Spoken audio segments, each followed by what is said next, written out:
¿Qué tal amigos? ¿Cómo están ustedes? Espero que muy bien. Nosotros retomando los reflejos de nuestro espejo, que de alguna manera es esencial para vernos a nosotros mismos a través muchas veces del reflejo de otros pensamientos, de otras vidas, de otra filosofía, que en lugar de opacarnos, nos enriquece.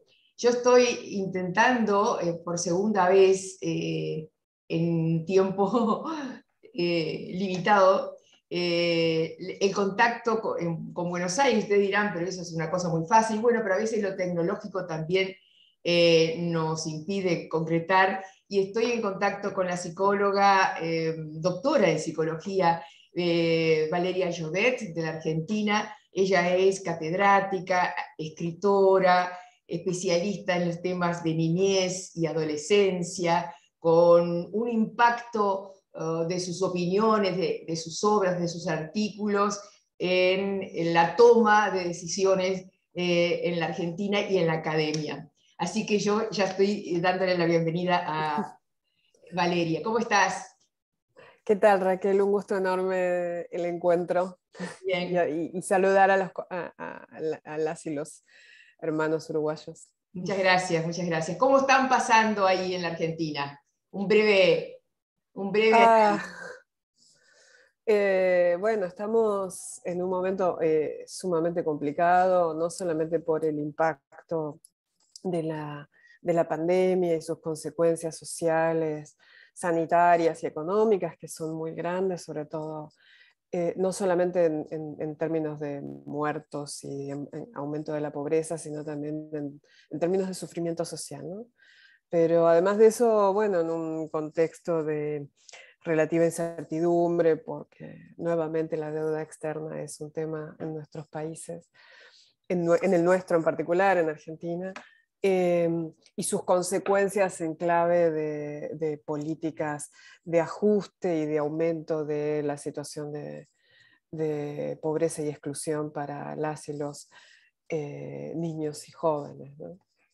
Entonces sí, es un contexto difícil. Sí, difícil. ¿Cuántos niños en situación de vulnerabilidad hay en la Argentina en este momento? ¿Se puede calcular?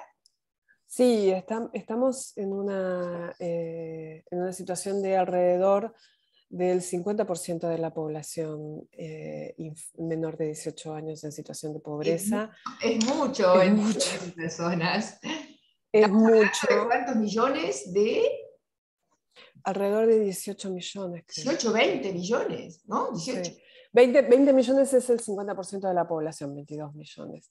Así que debemos estar en los dos, perdón, no es 18, deben ser los 12 millones. No tengo en este momento la cifra, pero básicamente estamos en una situación en la que se considera que la descripción en clave de infantilización de la pobreza es una descripción apropiada, porque las familias que están en mayor vulnerabilidad socioeconómica son a su vez familias con, todas familias con niños, y tener niños menores de 8 años es una carga en clave de cuidados y en clave, digamos, de gasto socioeconómico que hace a al aumento de la vulnerabilidad de las familias frente a la situación de pobreza, ¿no? Pensar que no hace mucho tiempo y en algunos sectores se da, eh, tener hijos era una forma de atravesar las dificultades económicas como fuerza de trabajo, en fin. Hoy Sí. la situación no sé si se da en esos términos. Es un análisis bien complejo, y es un análisis que tal vez eh, requiere pensar en términos de trayectorias, ¿no? Las situaciones de las familias. No es lo mismo la situación familiar cuando todos los niños son pequeños que cuando los hijos han crecido. En todos nuestros países, desde Brasil y México en adelante, en 1995, 1996, se empezaron a implementar políticas de transferencias condicionadas de ingreso, un poco pensando en esta clave, ¿no? En la clave de cómo tratar de evitar que estas dificultades de las familias para sostener a niños y niñas no redundara en lo que se denominó la transmisión intergeneracional de la pobreza. Esto es el hecho de que niños y niñas creciendo en familias pobres tengan muchas más posibilidades de ser pobres que de alguna forma de ascenso social. Lo cierto es que en toda América Latina, incluso en nuestros países como Argentina, Uruguay, México, que tuvieron realidades de ascenso social en algunos momentos, esto es, que mediante el acceso a la educación y a la salud y a las políticas de protección social, de vivienda, ¿no? Una familia pobre podía aspirar a que sus hijos e hijas estuvieran en mejor situación. Bueno, esa realidad de ascenso social desde la década del 70 se viene reduciendo cada vez más y hoy no se da. Se dan movilidades distintas, pero no son movilidades de ascenso social. Son movilidades en donde es más fácil empobrecer que salir de la pobreza, ¿no? Como dinámicas generales. Y en ese sentido, las protecciones hacia las niñeces son protecciones que deberían volver a tener que ser pensadas nuevamente, ¿no? Porque cuando se hicieron estas políticas de protección, de reforma de la protección social, ¿no? Que fueron las transferencias condicionadas de ingresos, en la asignación universal por hijo en Argentina, en este caso, pero también el salario, la extensión del salario familiar en Uruguay, el Bolsa Familia en Brasil, Progresa en México y tal, se hizo teniendo a la vista una realidad que se consideraba nueva, que era que la gente podía llegar a tener ciertas cuestiones estructurales más o menos saldadas, como es vivienda, una vivienda no hacinada y tal, pero igualmente ser pobre, ¿no? Y además que esa pobreza por ingresos, o sea, que no tuviera que su inserción en el mercado laboral sea una inserción precaria e informal, esa pobreza implicaba que necesitara esa familia que los chicos y las chicas entraran a contribuir económicamente muy temprano y en ese sentido dejaran la escuela.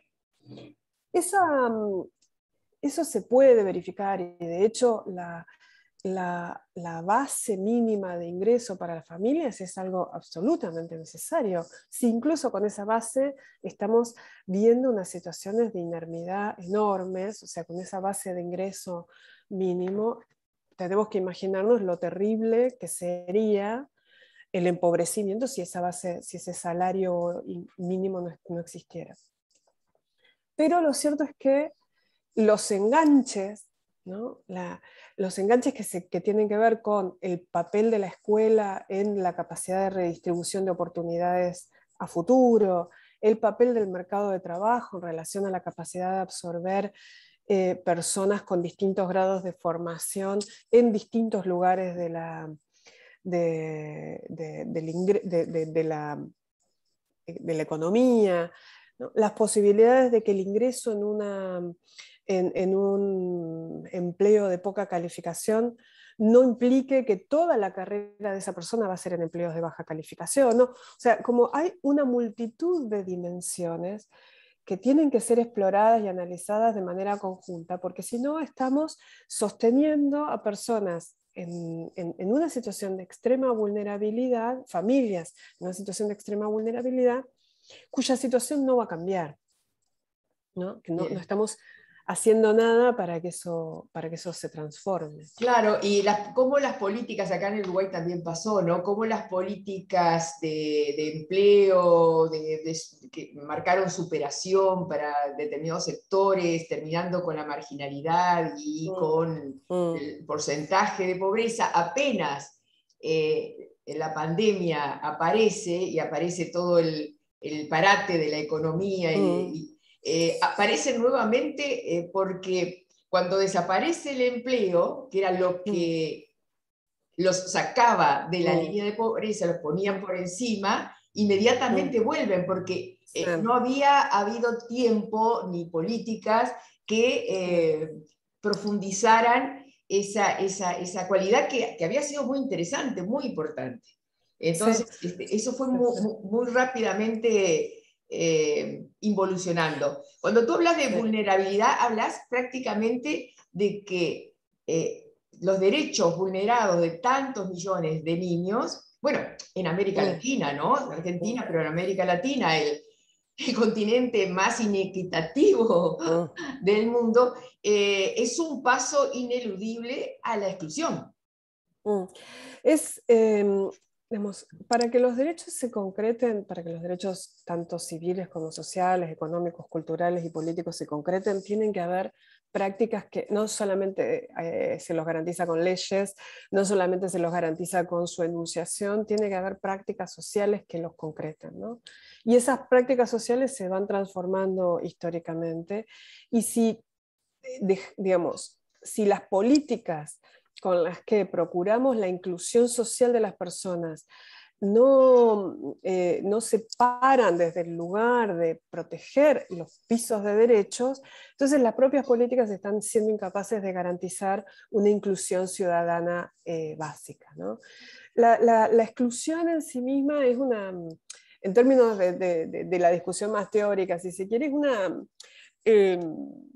es una discusión que no está saldada, que es una discusión muy, muy amplia, porque en definitiva, a mí me gustó siempre un trabajo, bueno, me salto un poquito, ¿no? Pero de una socióloga mexicana, unas sociólogas mexicanas, ¿no? Que muy tempranamente mostraban cómo estas personas que aparecían como excluidas, en realidad tenían una trama de relaciones muy, muy grande y un papel muy fuerte en la economía nacional y en las redes de relaciones nacionales. Por ejemplo, muchas de estas mujeres de cuyos hijos estamos hablando, que están en una situación de extrema pobreza, son mujeres que están empleadas en el sector más informalizado y más desprotegido de todos, que es el de las tareas domésticas y el cuidado de los hijos o los adultos mayores de otros sectores. ¿Por qué se da esto? Bueno, porque estos otros sectores en nuestros países, sectores medios, en realidad no tendrían la capacidad de pago para sostener este tipo de empleo si lo pagaran bien. O sea, entonces, básicamente nosotras, ¿no? Nuestras familias tienen personas trabajando en nuestros hogares porque en general las podemos explotar, ya sea porque les podemos pagar poco o porque podemos pagarles en negro, como digamos, este racismo inscripto en nuestras palabras, ¿no? Que podemos pagarles porque las regulaciones son escasas, las posibilidades de no regularizar el empleo de estas personas es mucho mayor. Entonces, bueno, ¿no? Entonces, exclusión, bueno, no sé si es exclusión, porque están tan incluidas que están digamos, que abrís la puerta y están en las casas hasta de los señores gobernantes, ¿no? En Argentina hubo escándalos en esa dirección en el gobierno anterior, con gente que tenía a sus empleadas domésticas trabajando sin derechos laborales, ¿no? Sí. Pero bueno, entonces es esto, es la relación con los derechos, la manera en la que se piensa a los niños y niños como ciudadanos. La exclusión más el racismo de pagar en negro. Es impresionante. Yo digo, ¿son los niños los que están pagando, los marginados del crecimiento económico de unas minorías que han quedado como más manifiestas aún cuando se para la economía mundial con la pandemia, quedan como más manifiesto el crecimiento de riqueza acumulada, que seguramente la contrapartida es la exclusión. En Argentina, en los últimos, creo que 14 años, desde el 2011, 10 años,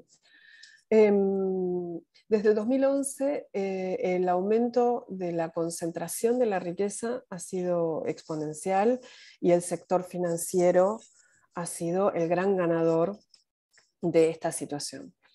Durante el gobierno anterior, el gobierno de Mauricio Macri, se ofreció a las mujeres perceptoras de la asignación universal por hijo, a las que no les aumentaban el monto de la asignación, o sea, les aumentaron, pero hicieron unos aumentos al inicio de la gestión y luego eso se congeló. Pero entonces les ofrecieron tomar crédito, ¿no?, con la agencia fiscal, que es la que les paga la asignación universal.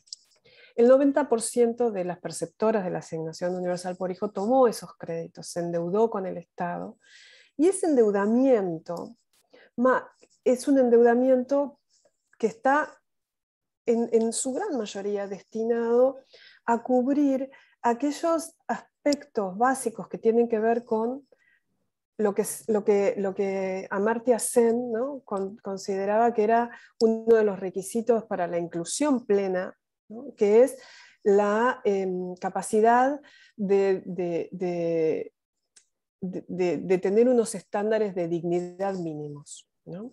Esos estándares de dignidad mínimos tienen que ver con, por ejemplo, ¿no?, digamos, tener, este era el ejemplo que utilizaba Amartya Sen, ¿no?, tener una camisa presentable para una situación como la de ir a buscar un trabajo.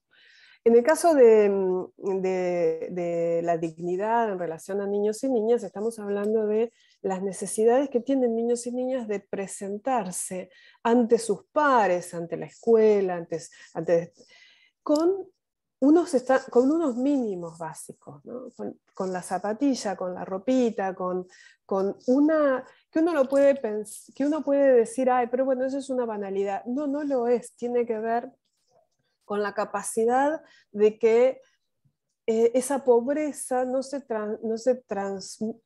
trasunte en aquellas cuestiones que hacen sufrir subjetivamente a las personas por no poder verse iguales a sus pares, ¿no?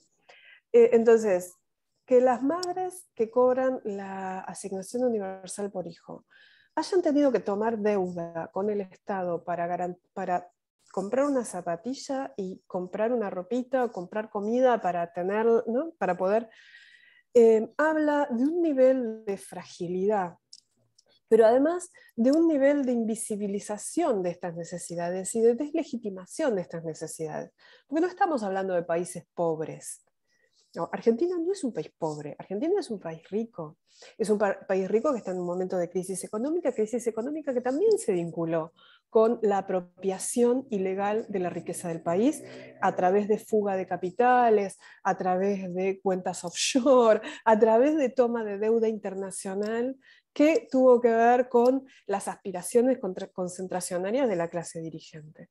Entonces, si vos tenés un contexto en el que a la apropiación del Producto Bruto Interno en clave de multiplicación de la riqueza, ¿no?, aumento de la desigualdad y aumento del endeudamiento de los sectores populares, está claro que la situación de niños y niñas que componen la mayoría de esos sectores populares endeudados no está en la agenda, o no estuvo en la agenda, o está de maneras tal vez más socioculturales y no tan económicas, ¿no? Como que no terminamos de poner en la misma balanza que lo que se acuerde con el FMI se traslada a la casa concreta de una determinada persona en la que hay niños viviendo y Claro, cuya en la, alimentación está siendo comprometida, ¿no? que en las políticas generales los niños son invisibilizados Sí, porque hay una deuda tan grande.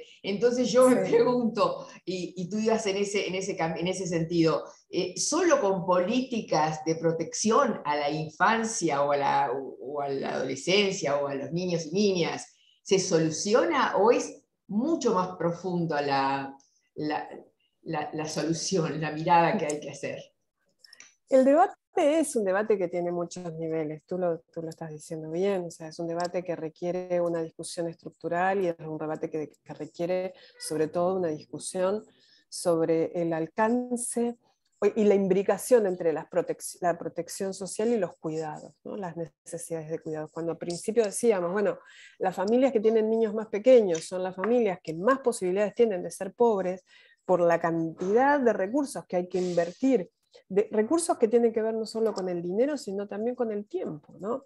Por ejemplo, vos tenés una familia que tiene 3 niños pequeños que tiene que llevarlos a distintas instituciones para el acceso a sus derechos y está viviendo en un barrio que tienen, los barrios pobres, digo, en general tienen menos acceso a servicios, menos acceso a institucionalidad de cuidado, menos acceso a salud. Entonces, moverse desde un barrio en situación más precaria a instituciones de cuidado implica seguramente mucho más tiempo de traslado que para una familia de clase media, mucho más esfuerzo de traslado. Desde pensar una política urbana en su trama de traslados, en su trama de usos de la ciudad en relación a las necesidades de cuidado de las familias, desde la discusión sobre la manera en la que los derechos económicos, sociales y culturales se traman con la política económica en su sentido más amplio. Bueno, son todas discusiones que tienen que darse. Y en realidad pareciera, cuando lo decimos así, que estamos diciendo, bueno, vamos a hacer la revolución mañana a las 9 de la mañana. Y es muy fácil para los sectores más conservadores tomar perspectivas que son banalizadoras de estos planteos, ¿no? Como diciendo, bueno, entonces ustedes me están diciendo que yo tengo que cambiar el mundo. Bueno, en realidad no, se trata de plantear cómo se planifican las políticas, porque por ejemplo, como te decía recién, si vos pones el foco en la política urbana, tenés un montón de cosas para hacer que son muy sencillas de encarar, Claro. que tienen que ver con cómo pensar la distribución del acceso al cuidado y la distribución del acceso a la protección en el territorio Exactamente. donde están esas familias. Exactamente. Entonces, allí hay mucho para hacer, hay mucho para discutir, pero la primera cuestión central es pensar que la reforma del estado de bienestar que fue dándose desde hace en los últimos 50 años ha sido una reforma fallida que tiene que volver a pensar, bueno, cómo se tienen que instalar las tramas de protecciones para garantizar que todas las personas, que toda la ciudadanía tenga ese acceso a no solamente los bienes y servicios básicos, sino a esos bienes y servicios pensados en clave de derechos. Hay que volver a colocar ese debate, porque esa reforma fue una reforma muy fallida, es una reforma que además demográficamente, el desmantelamiento del estado de bienestar, es una reforma que ha sido demográficamente insostenible. Nos estamos enfrentando a que el propio sistema de jubilaciones y pensiones ya no da más. Entonces, digamos, y eso es una bomba de tiempo que en cualquier momento va a explotar. Bueno, hay que dar unos debates más serios con políticos más responsables, que sepan de lo que están hablando y que trabajen en una dirección Valeria, ¿hay interés de los sectores políticos, de algunos sectores políticos, en acercarse a la academia, en acercarse a la investigación, para conocer y para tomar medidas que favorezcan esta situación? Porque yo te preguntaba, ¿solo con políticas de protección a la infancia se soluciona esto? ¿Son tan débiles la toma de decisión, las estructuras que se modifican, que frente a cualquier cimbronazo de la economía, eso sale a luz, ¿no? Y ahí están la fábrica de niños, como decís tú en uno de tus libros, que quedan ahí, como la película de Chaplin, ¿no? Sí. Sí. Es bien interesante la pregunta y son varias, como que tiene varios niveles, ¿no? Los procesos de formación de la política pública siempre son procesos muy debatidos, ¿no? Procesos en los que la academia, ¿no? O las organizaciones que producen información pueden aportar, pero son procesos que tienen que estar guiados por una discusión política que también tiene que ver con la forma en la que el poder se distribuye y se disputa, y eso se hace con desde el voto en las elecciones hasta la propia configuración del Estado, ¿no? Nuestros estados son estados que tienen áreas con mucha formación, o sea, con funcionariado de mucha formación, pero que son frágiles en su institucionalidad, ¿no? Ahora, esa fragilidad en la institucionalidad, que tiene que ver con la limitación de la carrera de funcionario público, con la poca distinción que hay a veces entre la agenda de gobierno y la agenda de Estado, ¿no? La dificultad de instalar agenda de Estado, bueno, tiene que ver con la permanente disputa política en torno a quiénes son los que van a ganar, ¿no? Y en ese sentido, también es cierto que la imbricación entre los intereses privados y particulares y nuestros representantes políticos es una limitante estructural de nuestras democracias, y ahí es donde hay un problema grave. Porque nosotros votamos representantes que en realidad representan otros intereses que aquellos de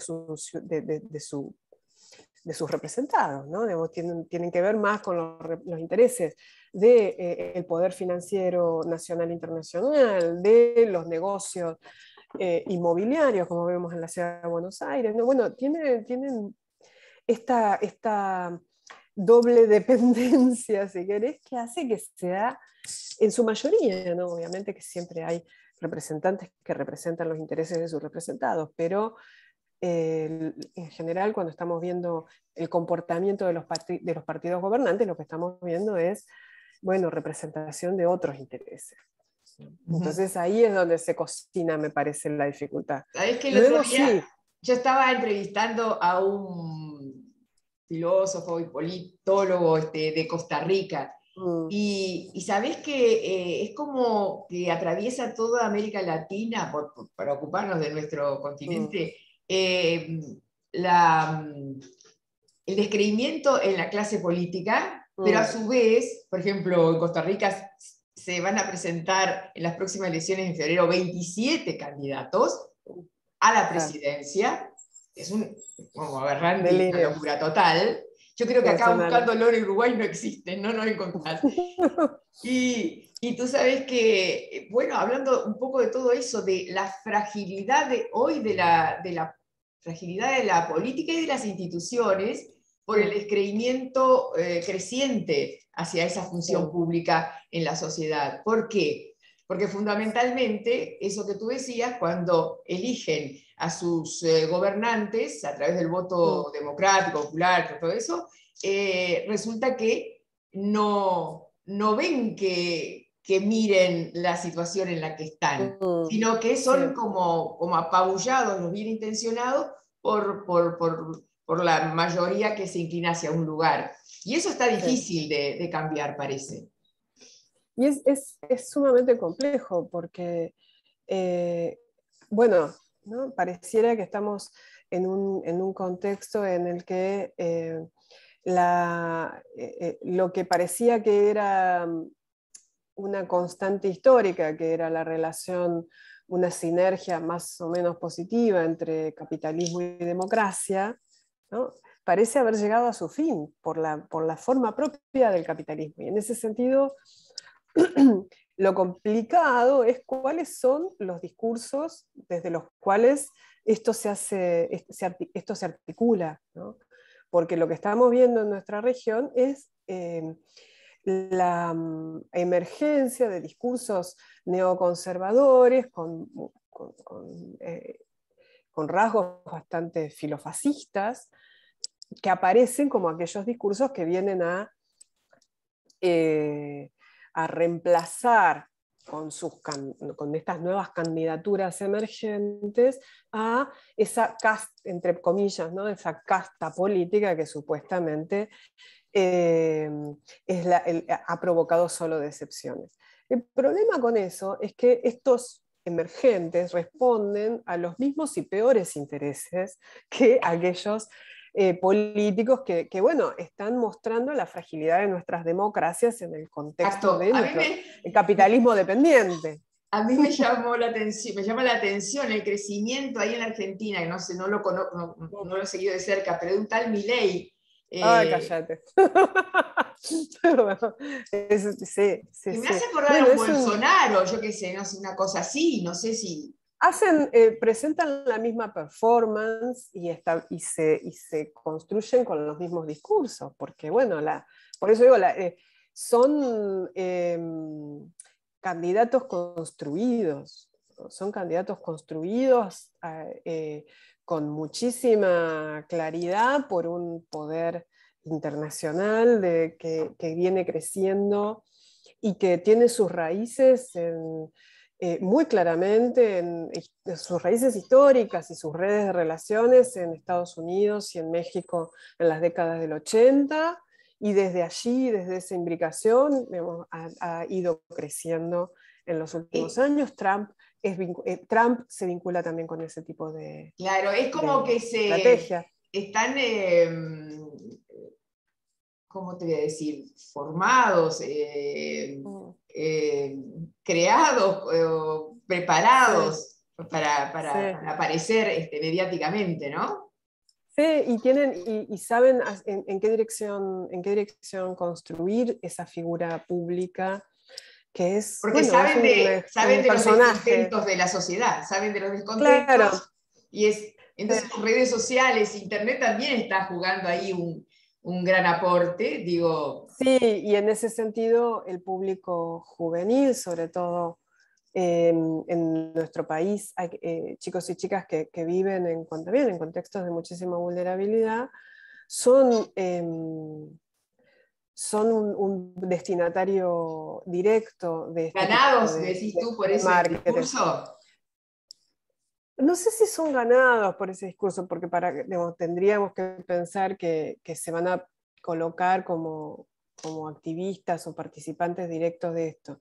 Lo que yo puedo ver en investigaciones y en el trabajo de campo es que la trayectoria de un plan de vida con claridad respecto de hacia dónde llegar y con qué herramientas, es algo que como sociedad hemos fallado en brindarle a los jóvenes. Porque tenemos desde hace varias décadas las generaciones con más años de estudio formal y con mayores tasas de desempleo.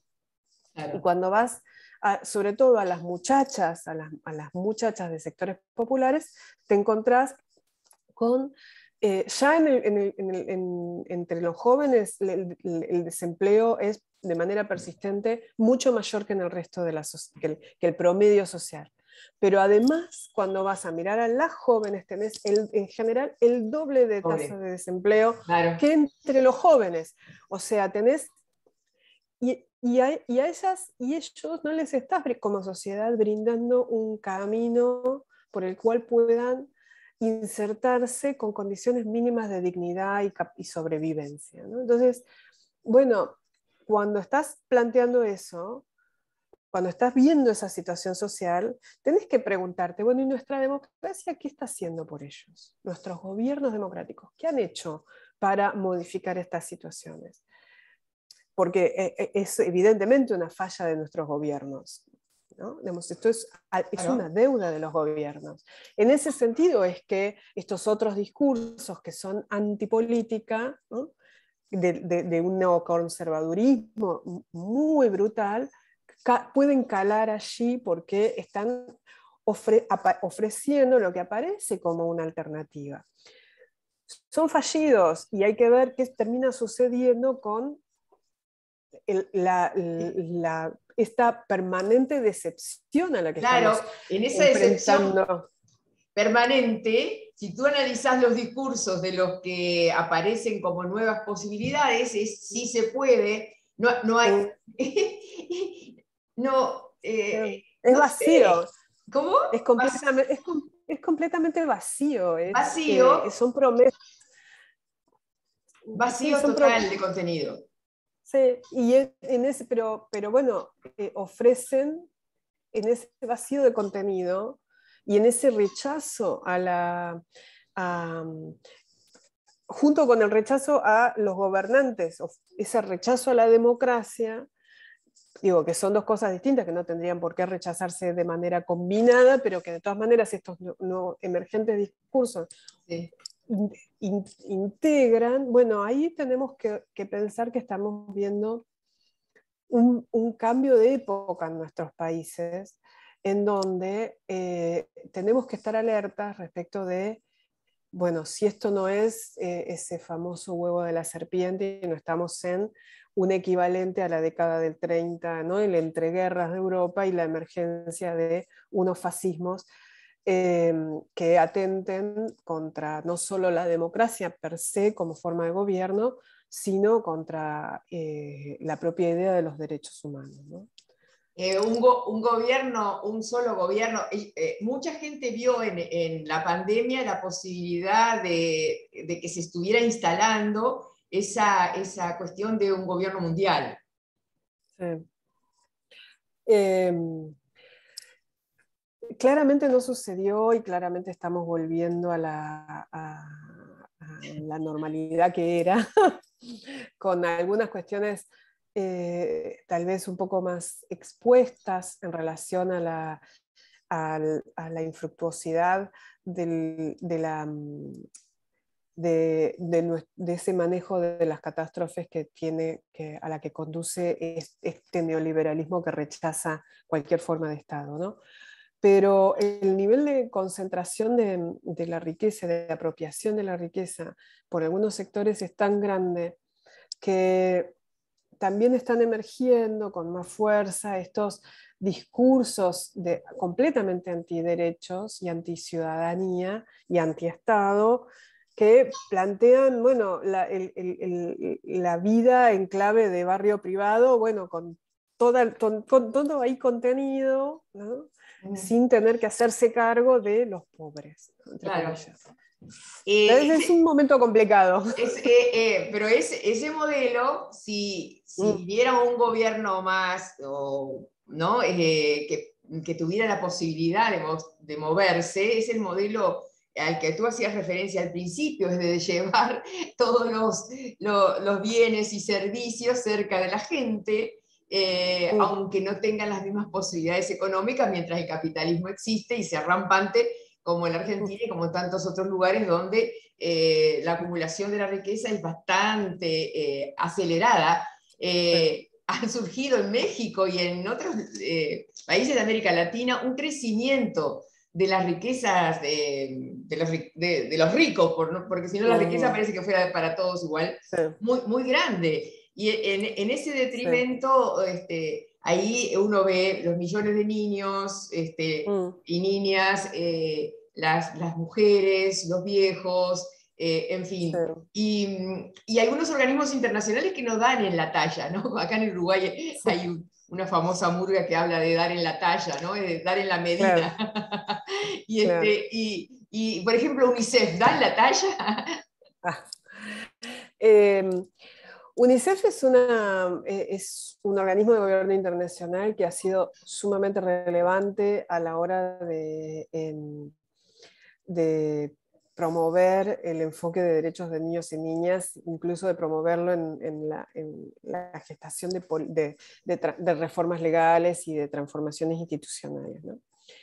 Y en ese sentido ha sido un organismo sumamente relevante para muchas de las discusiones que se han dado en América Latina en los últimos 30 años. Ahora bien, es un organismo que como organismo de gobierno internacional tiene un mandato que tiene que garantizar el trabajo en colaboración y en articulación con los gobiernos nacionales. No puede avanzar más allá de lo que los gobiernos le permitan. Entonces, bueno, eso es, y además se tiene que manejar siempre con el nivel de diplomacia que requiere ser un organismo internacional y no intervenir de modo que termine siendo injerencia, ¿no?, dentro de la soberanía de un determinado país, porque si no después tienes a los, como se vio acá en Argentina, ¿no?, en el contexto del debate por el acceso, o sea, por el derecho al aborto, a los que antiderechos que plantean que los organismos internacionales lo que hacen son nuevas formas de colonialismo.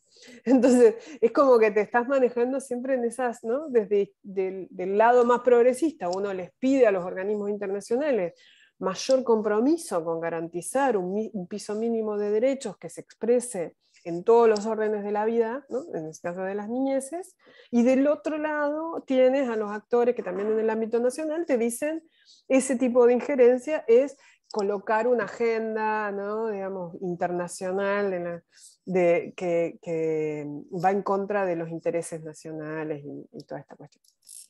Ahora bien, por ejemplo, en su momento, cuando aquí en Argentina se comenzó a discutir desde un punto de vista bastante conservador, si se quiere, la reforma de la ley de responsabilidad penal juvenil, la reforma que está pendiente, que es muy necesaria, pero bueno, se empezó a discutir en el contexto del gobierno de Mauricio Macri, y en ese sentido había algunos actores que estaban llamando a bajar la edad de imputabilidad penal.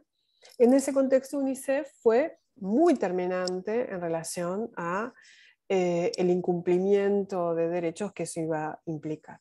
En el marco del debate por el derecho al aborto, UNICEF también tomó una posición en favor de los derechos de niños y niñas, con lo cual, en aquellos momentos en los que se reclamó, ¿no?, la presencia en el debate público de un organismo internacional digamos, ofreciendo su posición, Sí. UNICEF en el caso de Argentina ha estado a la altura. Se vio, dio la talla. Dio la talla.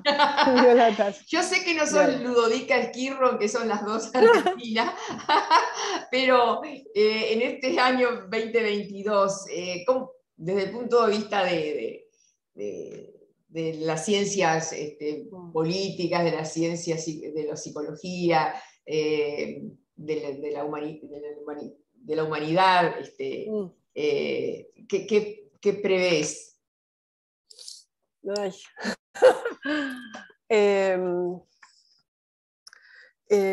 Una cosa es lo que te gustaría y otra cosa es lo que... Sí.